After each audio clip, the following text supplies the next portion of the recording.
Hi everyone and welcome to part 2 of the Pink Panther tutorial. While my top tier patrons roll by, let me give you a quick recap of what we saw up until now. Part 1 covered both the intro and the verse, and in part 2 we will be taking a look at the chorus, which is rather short, as well as the second verse with one technique and one section in particular, and then the first double time lick that will transition you into the double time section.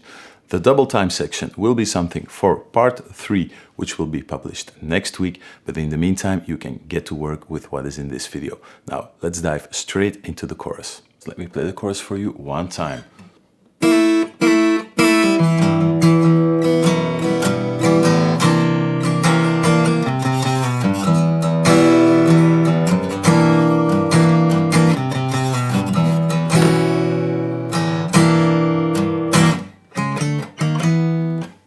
Straight into the next verse. Now, this part is meant to be a bit rowdy, a bit loose, lots of, even in Tommy's recording, lots of rambling strings, string noise. This is just really a big build-up before taking the song really back down in terms of volume, back to that intro with the percussive part. You're using two chords, an E minor chord and a C chord, a C dominant ninth chord. Tommy often plays this with the G in the bass as well. Again, he uses the middle finger to fret those two strings, the low E string and the A string, at the same time, giving you a really full sounding chord. If this is too difficult, then you could go for either one of them. So just playing the root on the A string, 3rd fret, sounds fine. Playing the 5th interval of the chord on the 3rd fret of the low E string gives it a fuller sound as well. So you could just as well play only that low G note or only that low C note. See what you think sounds best.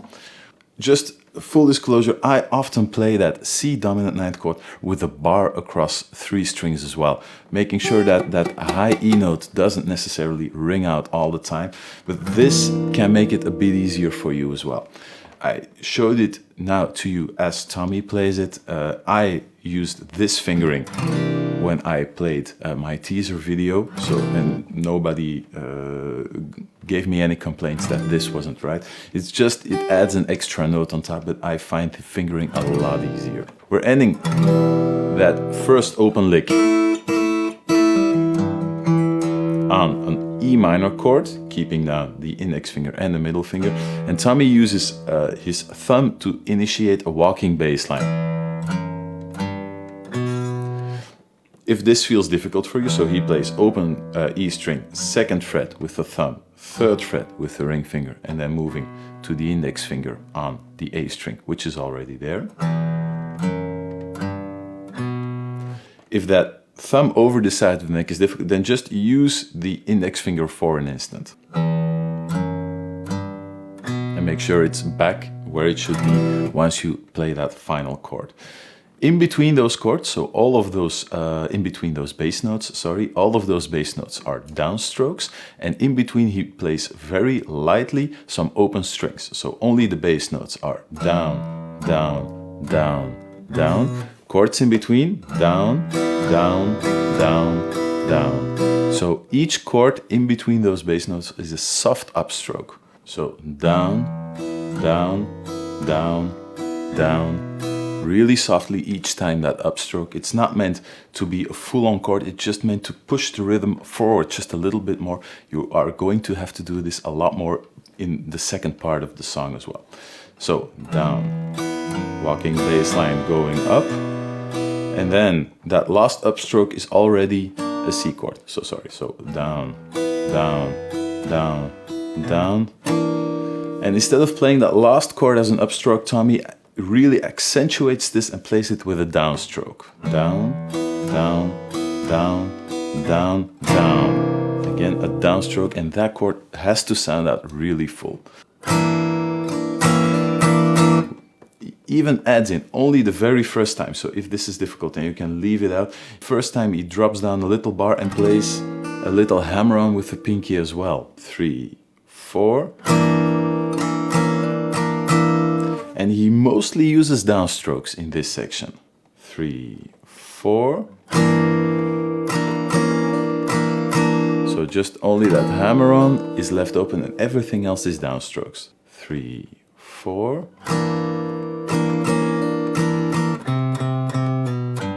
And that bass line is played in between each chord, all downstrokes, C with the middle finger, 3rd fret on the A string, pull off to the 2nd fret, open A string, back to the 3rd fret on the low E string. And to an open E string and you're back into the first E minor chord. And from there on it's only switching around. So from E minor to C dominant ninth with the G in the bass or not, back to E minor, back to C dominant ninth. Those first 2 bars.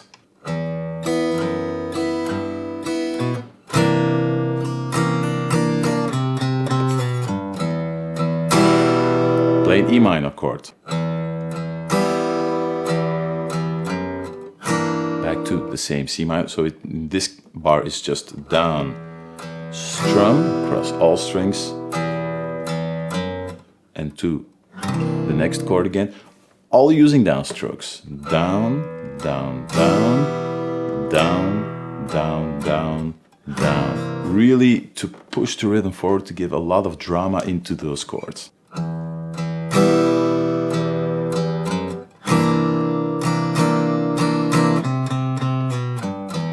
Exact same thing as we played the first time without the hammer-on in between. So the first time.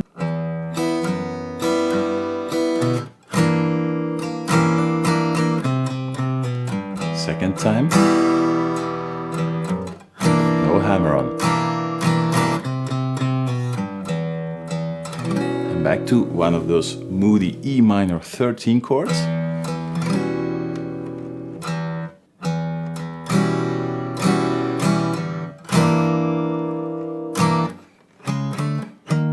Straight back into the intro lick. Now as you can see, that last part is cut short just slightly, so you're ending up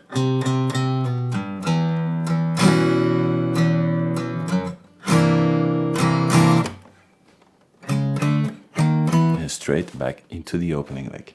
Now that was the full chorus. Let me play it one time for you really slowly and then on to the next part. But from here on, it's just one of the few times there is a little repetition coming up. One more time, the chorus.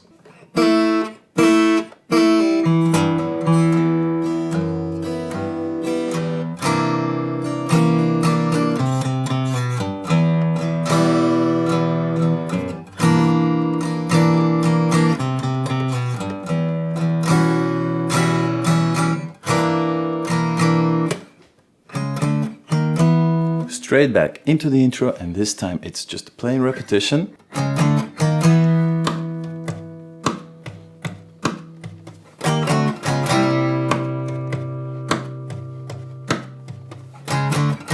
Straight back into the verse. So only one time this time. Tommy does use a few different percussive tricks. If you want to get those each and every variation by itself, then you'll have to check out the original recording. I'm sticking mostly just to the snare and the bass drum sound because of all the scraping and general destruction of your guitar. On to the next verse, one time.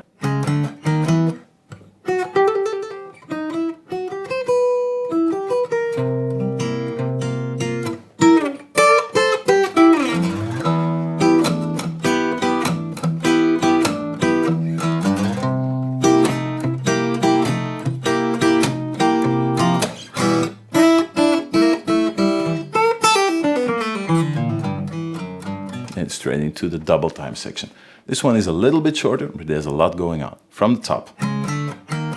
We know that. And a quick trill, so moving from the 7th fret up with the index finger to the 8th fret, and then just hammer-ons and pull-offs to the 10th fret.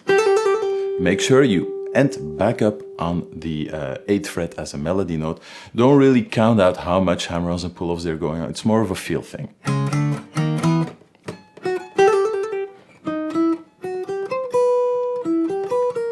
Two triplets in this time, so take or have some special attention for the rhythm in this part. 1, 2, 3, 4, 1, going to the C note. This time we're switching it around. We're starting on an E dominant 7th chord, moving up only afterwards the ring finger to the dominant sus4 sound. So going from full dominant, then moving up the middle finger to that dominant 7 sound. If this feels strange, because moving the wrist might mess with the rest of the chord, you could swap those fingers around to get this. That might be easier, but maybe by this time you're used to moving up that middle finger. Then a little slide, just a double stop, and Tommy slides down really quickly.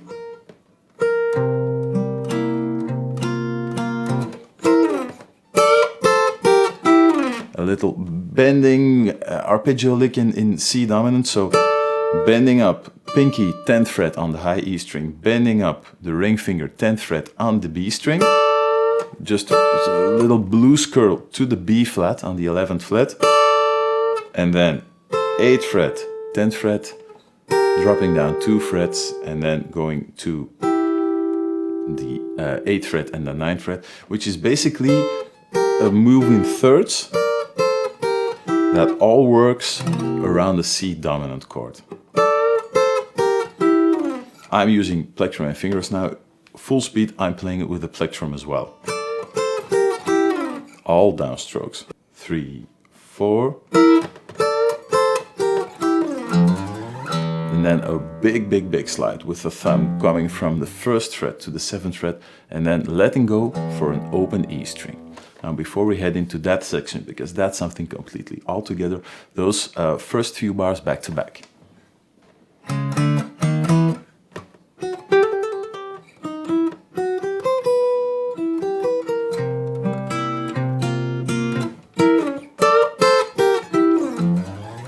As you notice, if I recall correctly, Tommy also drops the swing rhythm just for a second to play that little melody in thirds. 3, 4, ba, ba, just straight down. 1 and 2, and not 1 and 2. So keeping the tempo straight there. 3, 4. Then moving to that open E string. Now we're heading again for an E minor chord on the 7th fret with a special technique. Tommy is playing a melody. I'm going to leave out the percussive part first. This is what he's doing.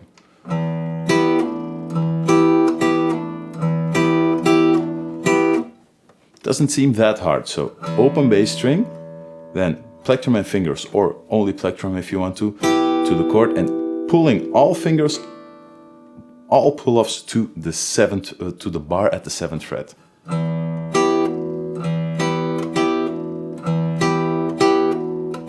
So each time a pull-off, bass note, and then the same melody. Bass note, pull-off, bass note, bass note, and then the last time it's back to the chord and no bass note underneath. That's the first part. 3, 4.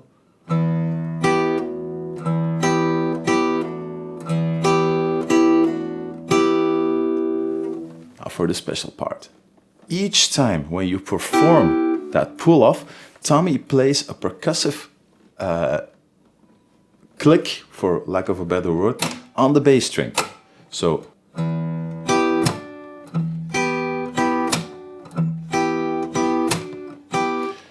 that takes some getting used to. So it's open bass string, pull off, and as you pull off, I use the plectrum, heavily muting the bass string, getting a clicking sound only on the bass string. It has to line up perfectly with the pull off.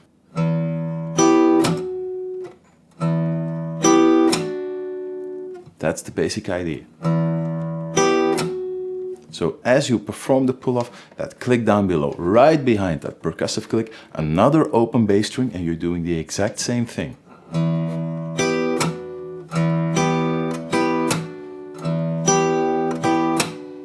And and only that last time. It's only a click, no bass note after that. It's a tricky technique. It's really, really clever. So you're letting the left hand do the melodic work while the right hand is taking care of all the rhythm, but it takes some time before you really get used to this. It also doesn't really sound right if you do it slow. It only starts blending once you speed up the tempo just a little bit.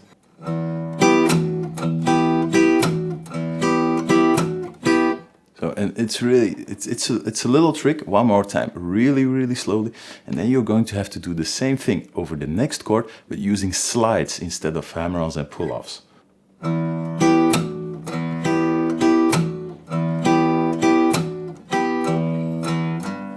Then doing the same thing, 2 open E strings, thumb over the side of the neck, sliding to the 8th fret, adding in a C dominant chord. So index finger, middle finger, ring finger. We played this chord before in the very, very first verse, remember?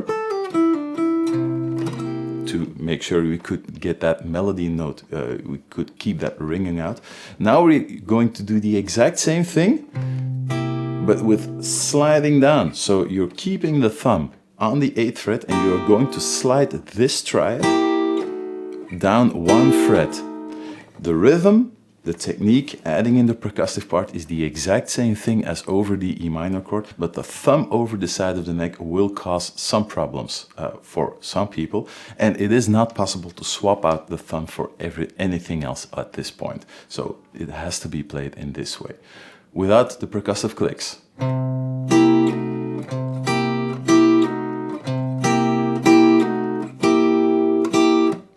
Same rhythm, only 1 chord extra all the way at the end, but everything else is the same.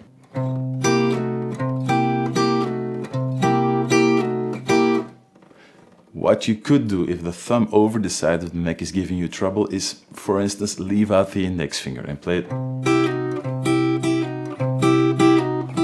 Doesn't sound the same, but if your hands are small and the thumb over the side of the neck is giving you trouble, then just leaving out 1 finger, the index finger, will make the stretch for the thumb to get on top of the neck a little bit easier. Let me play the same thing now, but with the percussive clicks included again. And the technique is the exact same thing. Every time we slide down, first time it was a pull-off, now it's a slide down, I'm going to add in the click.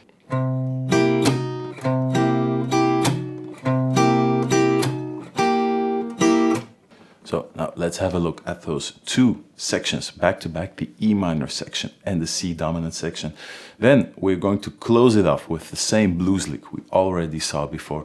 I'm going to take you through the transferring lick going from the first section to the double time section, and then we're going to conclude this part of the tutorial, and the double time section is going to be for next week. Here we go.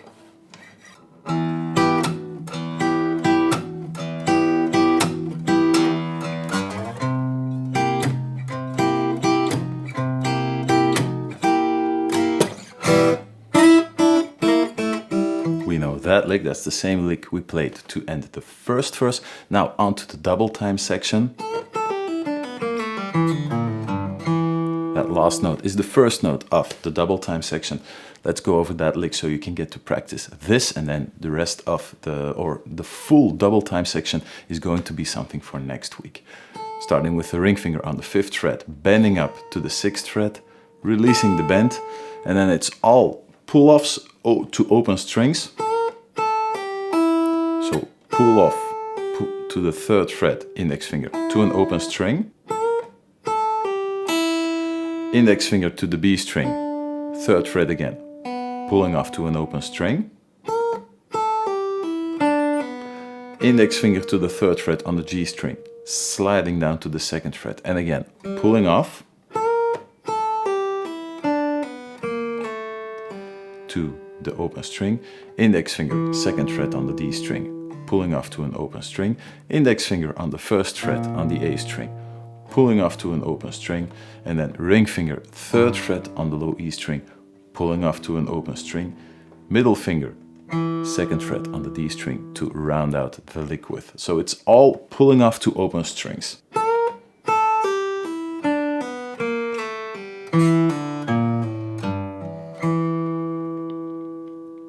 One more time, really slowly.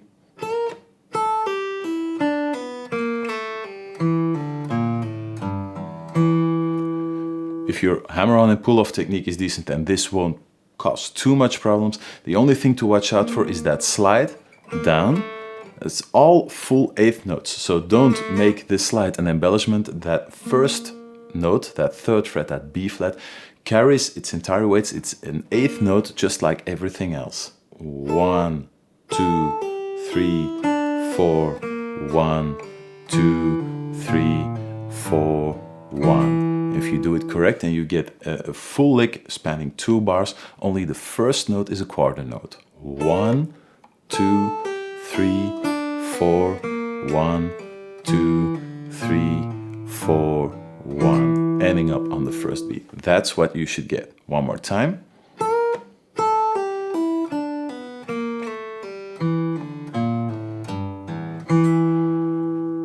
Bit more up the speed. Really cool lick, but not really that hard to play. And then from there on, it's into the double time section. That's something for next week. One more time, that last verse, really, really slowly, and then you can get to work. Here we go.